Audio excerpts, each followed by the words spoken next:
বিশ্ববিদ্যালয় কর্তৃক আমাদের সেশন চার্জ মানে ফর্ম ফিল আপের টাকা বৃদ্ধি করা হয়েছে, যেটা গত বছরের তুলনায় এই বছর অনেকটা বড় বৃদ্ধি করা হয়েছে, যার জন্য আমরা সম্মিলিত সকল কলেজের সাথে সমন্বয় রেখে আমরা সরকারি ব্রজমোহন কলেজ আজকে এর প্রতিবাদ স্বরূপ দাঁড়িয়েছি এবং মানববন্ধন করতেছি। আমরা মধ্যবিত্ত আর নিম্নবিত্ত পরিবারে যখন নিত্যপণ্যের দামই মেটানো কষ্ট, তখন ফর্ম পূরণে এমন ফি বৃদ্ধি বরিশালের শিক্ষার্থীরা বলছে এই অন্যায় মানা যায় না। আগামীকাল এবং পরশুদিন তাদেরকে আমরা সময় দিতে চাই এবং আগামী রবিবার দিন যদি তারা আমাদের দাবি না মানে, তাহলে আমরা সম্মিলিত বরিশাল বিভাগের সকল কলেজের শিক্ষার্থীরা মিলে নতুল্লাবাদ আমরা বড় পরিসরে কর্মসূচি পালন করব।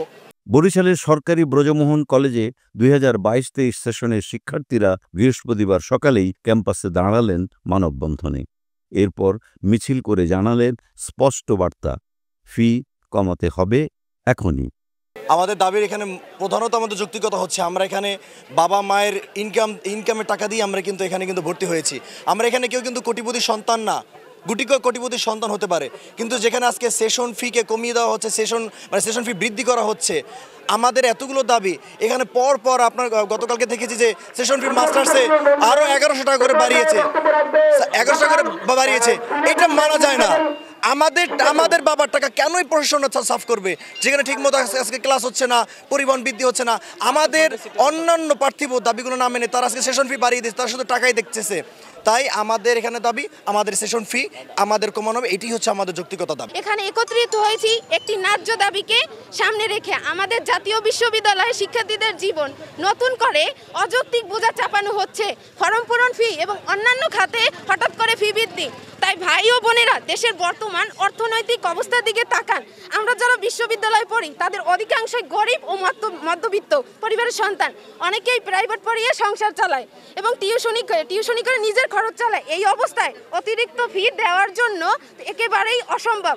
এতে অনেক মেধাবী শিক্ষার্থী বাধ্য হয়ে পড়াশোনায় দিক দিয়ে ঝরে যাবে। এটা শুধু ব্যক্তিগত ক্ষতি নয়, জাতির জন্য বিরাট ক্ষতি। প্রশ্ন হচ্ছে, শিক্ষা কি ব্যবসা নাকি অধিকার?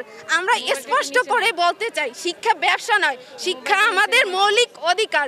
অথচ অযৌক্তিকভাবে ফি বাড়িয়ে সেই অধিকার কেড়ে নেওয়া হচ্ছে। বাংলাদেশের সবথেকে অবহেলিত, অবাঞ্ছিত এবং একটা অবহেলিত বিশ্ববিদ্যালয় নিয়ে আমরা এখানে দাঁড়িয়েছি।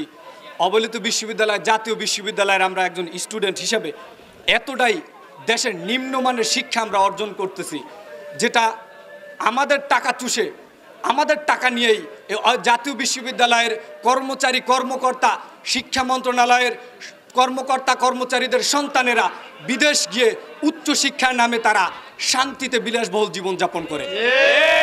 জাতীয় বিশ্ববিদ্যালয় আমাদের মাঝে যদি আমরা পার্থক্য ধরি, পাবলিক বিশ্ববিদ্যালয় এবং জাতীয় বিশ্ববিদ্যালয়ের মাঝে এক আকাশ পরিমাণ আমাদের মধ্যে পার্থক্য। এই আকাশ পরিমাণ পার্থক্য আমি যদি ধরি, 1971 সালে যেভাবে পূর্ব পাকিস্তানের উপর দায় চাপিয়ে দিত, বরাদ্দ চাপিয়ে দিত, সেইভাবে পাবলিক বিশ্ববিদ্যালয় এবং জাতীয় বিশ্ববিদ্যালয়ের মধ্যে বরাদ্দ চাপিয়ে দেওয়া হচ্ছে। জাতীয় বিশ্ববিদ্যালয় একজন শিক্ষক, একজন ছাত্রের মাথাপিছু বাৎসরিক ব্যয় 702 টাকা।